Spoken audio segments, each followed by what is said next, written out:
ৰূপান্তৰৰ শিল্পী ৰূপকৰ জ্যোতিপ্ৰসাদ আগৰৱালাৰ আজি ১২২ সংখ্যক জন্মদিৱস। ৰূপকৰৰ পিতৃগৃহ তেজপুৰৰ পকী তথা জ্যোতি ভাৰতীত আজি শিল্পীগৰাকীৰ অৱক্ষয় মূৰ্তিত শ্ৰদ্ধাঞ্জলি যাচে গুণমুগ্ধই।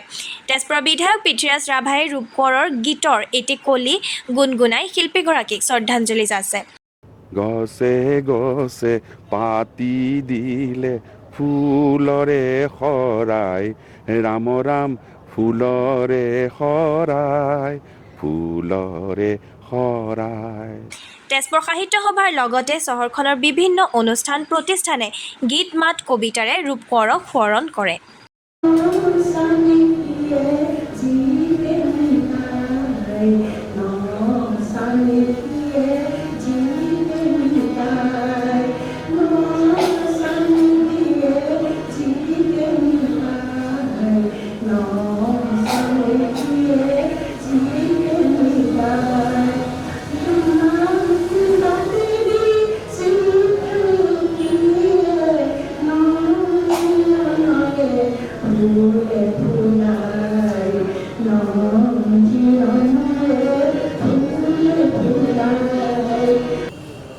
তোমাৰ এই বন্ধুত্ব নাকি নহয়, মই তোমাৰ এনে কাপোৰ খালি নকৰোঁ।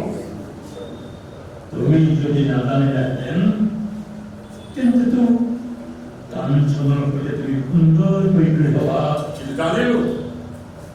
জানিলো বন্ধু, জানিলো।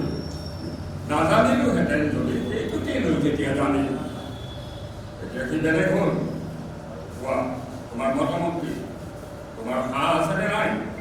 সত্যৰ সন্মুখীন হ'বলৈ তুমি পাছ হৈছিলা কিয়? মই ভুলৰ বাবে তুমি এনে কঠোৰ শাস্তি